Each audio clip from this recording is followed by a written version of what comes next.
नमस्कार मित्रों, कृषि संस्कृति चैनल में आज आपका एक बार फिर से स्वागत है। विषय कृषि का ही मेरे पास विषय कृषि के होते हैं या दर्शन के होते हैं।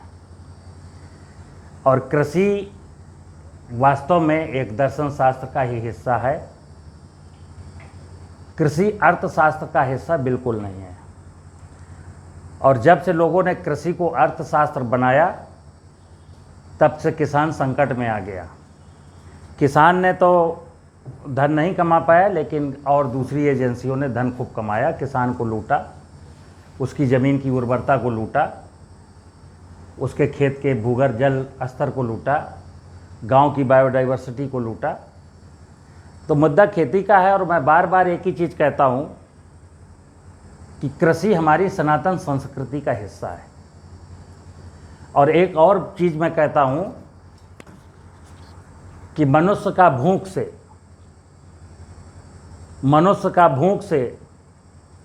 भूख का भोजन से, भोजन का कृषि से और कृषि का प्रकृति से बहुत गहरा रिश्ता है। लेकिन पिछले करीब 60-70 सालों से खेती का प्रकृति से, जो मैं कहता हूं खेती का प्रकृति से एक बहुत गहरा नाता है। इधर क्या हुआ कि खेती का प्रकृति से नाता मैंने तोड़ दिया। खेती का नाता किससे रखा? अच्छे बीज से, रासायनिक उर्वरकों से, नकदी फसलों से, हाइब्रिड बीजों से, मैकेनाइजेशन से। और हुआ क्या कि ये जो मैकेनाइजेशन था, जो रासायनिकरण था, उससे क्या हुआ आप सब देख रहे हैं कि भूमि की उर्वरता नष्ट हो गई, भूगर्भ जल स्तर नीचे चला गया, जैव विविधता नष्ट हो गई। तो आज जो विषय है मेरा, कृषि क्षेत्र में क्या होना चाहिए, क्या हो रहा है। जैसा कि मैंने बताया कि कृषि का रिश्ता प्रकृति से जुड़ा हुआ है। और सस्य विज्ञान की परिभाषा है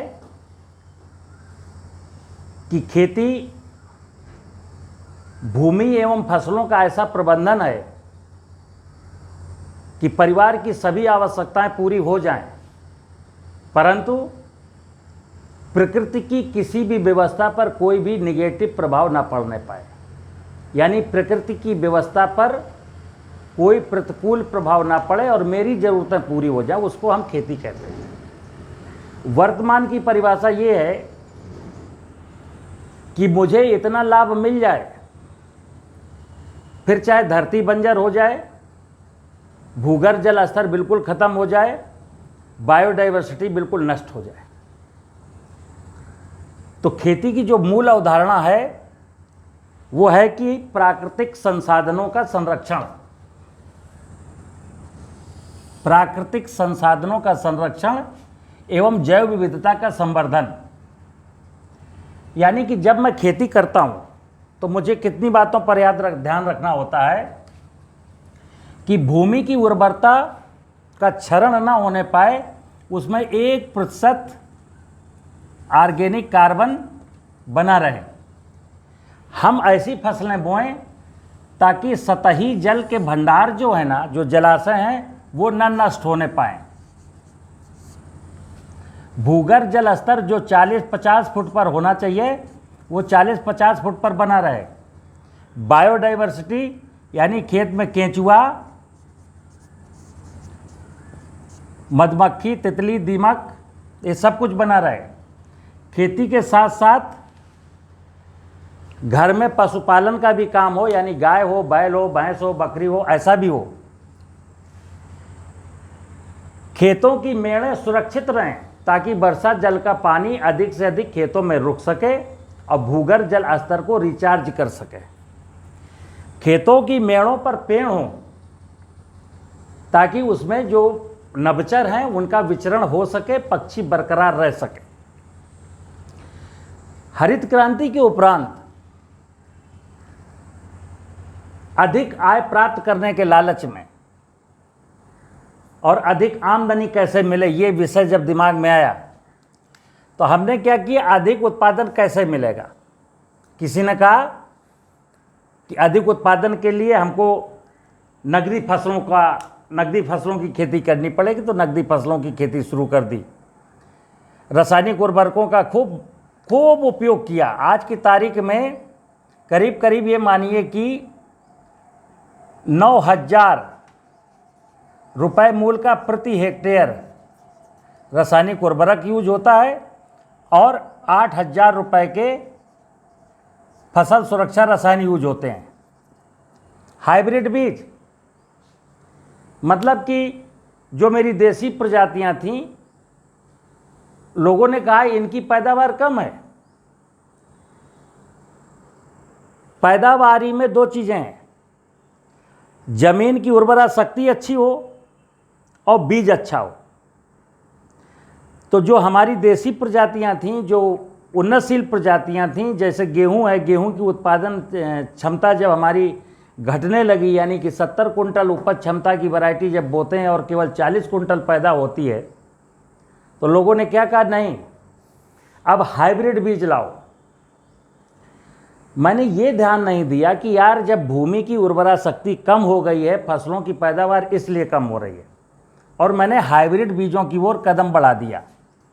अब है क्या, हाइब्रिड फसलों की उपज कोई खाना नहीं चाहता है जानबूझ करके, क्योंकि उसमें कोई स्वाद नहीं है, लेकिन किसान को लालच दिया गया तुम हाइब्रिड फसल बो, तो किसान हाइब्रिड फसल लेने लगा, मैकेनाइजेशन की ओर बढ़ गया। परिणाम क्या हुआ कि हमारे जो प्राकृतिक संसाधन थे और जो जैव विविधता थी वो नीचे नीचे गिरती चली गई। तो मित्रों, मैं आपसे एक ही बात अनुरोध करता हूं, बार बार मैं, मेरी जितनी भी आप वीडियो देखोगे उसमें कहोगे कि ये व्यक्ति तो केवल प्रकृति की ही बात करता है, यानी कृषि में प्रकृति के अलावा इसके पास कोई विषय ही नहीं है। तो भाई मेरे, मैं बता दूं आपको कि कृषि में प्रकृति के अतिरिक्त कुछ है भी नहीं। अगर मैंने बायोडाइवर्सिटी को मजबूत कर लिया, प्राकृतिक संसाधनों के स्वरूप को सुंदर बना लिया, तो आप समझिए कि फिर आपको खेती में कुछ करना भी नहीं है, क्योंकि कृषि विशुद्ध रूप से प्रकृति के भरोसे ही होती है। और इसके लिए मैंने कई बार आपको एक और उदाहरण भी बताया है कि कभी मौका मिले तो जंगलों की ओर जाइए। जो देश के संपन्न जैव विविधता वाले फॉरेस्ट एरिया हैं, उनमें देखिए आप हजारों प्रकार की वनस्पतियां, यानी नाना प्रकार की घासें, नाना प्रकार की झाड़ियां, नाना प्रकार के वृक्ष, वहाँ ना कोई पानी देता है, ना वहाँ कोई खाद देता है, ना वहाँ किसी फसल को बीमारी और कीट से बचाने के लिए कोई रसायन डाला जाता है। लेकिन सारे प्रकार की जितनी भी प्रकार की वनस्पतियाँ और फॉरेस्ट एरिया में होती हैं, वो सब संपन्न होती हैं, मुस्कुराती हैं। और अगर आप अपने खेत की उपज और फॉरेस्ट की उपज का अध्ययन करेंगे तो पाएंगे कि हमारे खेतों की उपज से फॉरेस्ट की उपज कहीं ज़्यादा है। कारण क्या है कि जंगल प्रकृति के भरोसे हैं। आपके खेत में मिट्टी का जब टेस्ट होता है तो उसमें जीवांश कार्बन 0.3 निकलता है, और जंगल की मिट्टी का टेस्ट करा लीजिए, उसमें जीवांश कार्बन 1% से ज़्यादा निकलता है। आपके खेत में वैज्ञानिक सलाह देते हैं कि बायो फर्टिलाइजर डालिए, यानी कि आपके खेत में ट्राइकोडर्मा नहीं है, पीएसबी नहीं है, एजिटोबैक्टर नहीं है, माइकोराइजा नहीं है, बिवेरिया नहीं है, यानी नाना प्रकार के सूक्ष्म जीव खत्म हो गए। अब अगर कोई पूछे कि ये नाना प्रकार के सूक्ष्म जीव के जो बायो उर्वरक बनाए जाते हैं वो लाए कहाँ से जाते हैं, तो वो जंगलों से लाए जाते हैं। यानी कि मेरे खेत में खत्म हो गए, जंगलों में जिंदा है। तो खेती में लागत घटानी है, खेती में आमदनी बढ़ानी है, भोजन का स्वाद सुधारना है, अपना स्वास्थ्य सुधारना है। तो जैसे ही मैं चिंतन करूंगा ना कि खेती का संपूर्ण दारोमदार प्रकृति के वैभव पर निर्भर करता है, प्रकृति के वैभव को इग्नोर करके हम पिछले 60-70 सालों से खेती कर रहे हैं। और परिणाम क्या हुआ, 1960 के दशक से हरित क्रांति शुरू हुई और आज 2020 आ गया, यानी कितने साल हुए, केवल 60 साल। और 60 साल में क्या देखा मैंने भूगर्भ जल स्तर जो 40 फुट पर था वो 200 फुट पर पहुंच गया। भूमि में जो जीवांश कार्बन 0.56 हुआ करता तो 0.23 आ गया। नाना प्रकार के पक्षी नदारत हो गए, केंचुआ नदारत हो गया, सूक्ष्म जीव जो लाभदायक जमीन में थे वो नष्ट हो गए। कहीं मेंढक नहीं दिखता, कहीं तितली नहीं दिखती, कहीं केंचुआ नहीं दिखता, कहीं कुछ नहीं दिखता, केवल हम बचे। तो जो कृषि क्षेत्र है, कृषि क्षेत्र में दो बातें आती हैं, प्राकृतिक संसाधनों के स्वरूप को सुंदर करना है या केवल फसल उत्पादन बढ़ाना है। और फिर बता दूं कि पिछले 20 सालों से वैज्ञानिक लोग महसूस कर रहे हैं कि फसलों के उत्पादकता में अब ठहराव आ गया है या फसलों की उत्पादकता कम होने लगी है। कारण एक ही है कि प्राकृतिक संसाधनों का जितना दोहन हो सकता था हम कर चुके हैं, अब दोहन की गुंजाइश नहीं बची है।